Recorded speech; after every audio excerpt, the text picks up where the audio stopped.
Olá, o meu nome é Renzo Notitelli e estamos aqui para o segundo dia do Desafio Dev Pro, onde eu vou te ensinar Python em 14 dias com muitos exercícios práticos e muita mão na massa. Mas o que é esse desafio?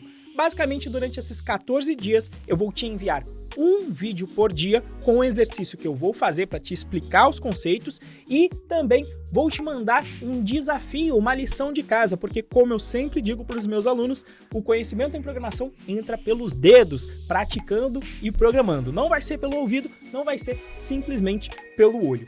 E se você quiser saber mais detalhes, toque no link abaixo para você acessar o primeiro vídeo do desafio, onde eu passei todos os detalhes para você. Mas vamos ao que interessa, vamos ao conteúdo.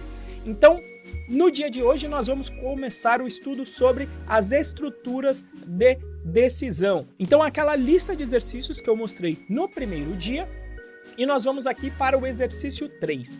Faça um programa que verifique se uma letra digitada é F ou M. Conforme a letra que for escrita, se for o F, você vai escrever feminino na tela. Se for o M, você vai escrever masculino na tela. Caso contrário, você vai escrever sexo inválido. Então vamos começar aqui, como sempre, já estou com a minha célula de execução de código, que nós aprendemos na primeira aula, e aí o que a gente precisa entender agora é como funciona a estrutura de decisão no Python, ou também chamada de desvio condicional. Para você entender desvio condicional, você precisa entender o que são expressões booleanas que retornam verdadeiro ou falso. Basicamente no Python existem duas constantes, a verdadeira, que é true em inglês, e false, que é falso em inglês. Tá? Então temos verdadeiro e falso, esses dois valores aqui presentes. E você também pode ter expressões que vão poder retornar verdadeiro ou falso dentro do Python. Então, quais são essas expressões? Por exemplo, você pode ter aqui, olha, um print 5 menor que 6. Então, o que isso vai me responder? Vai me responder verdadeiro, por quê? Porque 5 é menor que 6. Você pode ter a expressão inversa aqui. Você pode ter um maior ou igual, por exemplo. Então, quando eu pergunto isso, ele vai me responder falso. Você pode perguntar se 5 é exatamente igual a 3. Eu não posso utilizar um igual só, porque um igual é utilizado para a atribuição que nós vimos lá na primeira aula do desafio. Então, eu utilizo aqui o igual, igual. 5 é igual a 6? Isso aqui também vai dar falso, porque não é igual. E eu posso perguntar também se o 5 é diferente de 6, utilizando o exclamação igual. E esse é o sinal de diferente. Então, essas são expressões booleanas. E eu também posso ter uma expressão booleana em que eu posso perguntar o seguinte: a letra M é igual à letra A. O que vai ser respondido? Vai ser respondido falso. Assim como também eu posso perguntar se a letra M é igual à letra M, e isso vai responder verdadeiro. E é nisso aqui que a gente vai utilizar para conseguir resolver este desafio, com um pequeno grande detalhe, tá? As letras maiúsculas e minúsculas são diferentes. Então, se eu pergunto se o M maiúsculo é igual ao M minúsculo, ele vai me responder falso. Então, se a gente quiser também tratar os casos em que a pessoa digita M minúsculo ou não, a gente vai ter que usar um pequeno artifício, onde este pequeno artifício é o seguinte: eu posso pegar um conjunto de letras quaisquer, por exemplo, vou colocar aqui o meu nome Renzo, e se eu quero transformar todo esse conteúdo em uma string com todas as letras em minúsculo, por exemplo, eu posso chamar o método lower desse jeito aqui. Quando eu executo, veja o que vai ser impresso. Todas as letras estão em minúsculo. Se eu quisesse o oposto, ou seja, colocar todas as letras em maiúsculo, eu utilizaria aqui o método, a função upper. E olha lá, aqui todas as letras seriam colocadas em maiúsculo. Então, vamos utilizar esse fato para aprendermos o que é um desvio condicional. Eu vou até criar aqui uma outra célula de código para a gente resolver o exercício de número 3. Então, o que é um desvio condicional? Basicamente, eu vou ter aqui uma variável que eu vou criar, que é o sexo, que por enquanto eu ainda não vou obter como input do usuário, tá? Então, se o usuário digitar o M aqui, eu devo escrever o quê? Eu devo escrever, como está lá no enunciado, masculino, tá? Então, uma forma seria o quê? Se eu simplesmente colocar aqui o print e escrever masculino, esse programa funcionaria a contento. Só que, se eu mudar a letra aqui para F, esse programa não está funcionando de acordo com o que foi pedido no enunciado. Então, esse masculino deve ser impresso apenas se o conteúdo que está presente nesta variável sexo for igual ao M maiúsculo.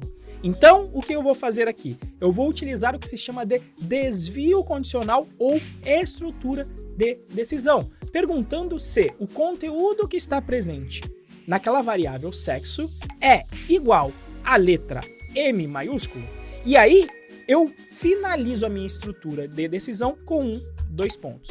Então, como funciona essa estrutura aqui? Eu tenho um if, que vem do inglês se, depois eu tenho uma expressão booleana, ou seja, que vai retornar verdadeiro ou falso. Nesse caso aqui, perguntando se a variável é igual a string M. E eu finalizo a minha cláusula opcional com dois pontos. Depois que eu coloquei esses dois pontos, tudo que vier depois do if e estiver indentado, que é esse espaço aqui, onde eu criei com a tecla Tab, tudo que estiver indentado só será executado, e pode ter várias, inclusive aqui, várias linhas de código, tá? Olha aqui, eu vou colocar aqui dentro do if. Então, todas as linhas que estão indentadas após o if só serão executadas se essa expressão for verdadeira. E se você finalizar aqui o escopo do if e colocar uma outra letra qualquer, eu vou colocar aqui, ó, finalizou o programa. Quando eu executo isso aqui agora, o que vai acontecer? Ele só vai imprimir finalizou o programa. Por quê? Porque eu passei sexo igual a F e F não é igual a M. Se não é igual a M, nenhuma das linhas que estão indentadas após o if serão executadas. E é por isso que se chama de estrutura de decisão, porque você vai decidir se uma porção do programa vai ser executada ou não de acordo com algum critério. Então, vamos mudar aqui para M nesse momento, e aí eu executo. Veja lá, como agora é igual ao M, ele vai executar justamente essas duas linhas que estão aqui dentro, tá? E pode ter quantas linhas você quiser. O que determina o final do if é a indentação, que é esse espaço aqui. Eu vou tirar aqui dentro do if porque não faz parte do nosso problema, tá certo? Se você quiser que funcione com minúsculo e maiúsculo, vou clicar em play aqui, veja que ele não está funcionando com o M minúsculo. Então, o que eu posso fazer aqui? Antes de chamar o sexo, eu posso simplesmente colocar aqui um ponto upper na minha letra para ele transformar para o maiúsculo. Então, assim, se o usuário me passar um M minúsculo, ainda funciona o meu programa. Quanto mais o seu programa facilitar a vida do usuário, melhor. Mas aí vem a outra parte, a parte do programa que dizia que se ele digitar um F, deve escrever feminino. Eu poderia resolver com o mesmo if que está aqui. Mas, quando você tem uma cláusula em que ela vai poder entrar no primeiro, se ela entrou e é igual a M, obviamente ela não é igual ao F. Então, o que eu vou fazer aqui? Vou colocar uma cláusula que se chama de elif, que é a contração de duas palavras em inglês, o else e o if. O else seria um caso contrário. E quando eu tenho if, se não se. Ou seja, se o sexo é igual ao masculino, execute essa linha. Se não, se o sexo for igual à letra F minúscula, e aí eu coloco também os dois pontos aqui. E aí a lógica é a mesma. Como eu não indentei o elif, o que acontece? Eu não estou mais dentro do escopo do que vai ser executado aqui. E aí o Python vai ver, se não for igual a F, ele vai tentar utilizar essa cláusula que está aqui no elif. E como funciona? Da exata mesma maneira que o if. Tudo que estiver identado depois do elif só será executado se essa cláusula aqui de cima for verdadeira. Então eu vou colocar aqui o feminino, e aí mudei para F lá em cima, vamos executar. O que ele imprimiu? Feminino. E dentro dessas cláusulas de escolha, você pode ter tantos elifs quanto você queira. Ou seja, se você tem 10 cláusulas, não tem problema. Você poderia colocar 10 cláusulas ali que não teria problema nenhum. Por exemplo, hoje em dia, a gente tem muito aquele tal de sexo indefinido. Então, o que eu poderia colocar aqui? Poderia colocar um caso aqui, estendendo um pouco a funcionalidade do meu programa, tá? Colocando aqui no meu elif, mais um elif, para ter o i. E aí eu colocaria aqui, olha, indefinido. E aí executo e vejo que não tem o resultado. Por quê? Porque eu utilizei o i minúsculo aqui. Tenho que colocar o maiúsculo. Então, se for o i maiúsculo, vou colocar indefinido. E depois que você termina todas as cláusulas, pode ser que você tenha uma condição que é, olha, se não entrou em nenhuma cláusula acima, imprima uma outra coisa. Então eu vou colocar aqui um else, que é aquela palavra senão, que ela não precisa de uma condição. O else só vai ser executado se nenhuma das cláusulas anteriores, seja de um if ou de um elif, for satisfeita. Então, o que eu vou imprimir aqui? Deixa eu relembrar o que ele colocou. Sexo inválido. Então, eu vou imprimir aqui o sexo inválido. Então, vamos colocar aqui a string sexo inválido. E aí, eu executo o meu programa. Tá lá o indefinido, e se o usuário digitar qualquer coisa, qualquer letra que não seja M, F ou I, ele vai imprimir, então, sexo inválido. Para finalizar, o que eu posso fazer? Posso substituir aqui a letra para obter esta entrada do usuário, utilizando a função que nós já aprendemos lá na primeira aula, que é o input. Então, eu poderia digitar aqui, digite o seu sexo. Aí a gente pode colocar aqui as opções.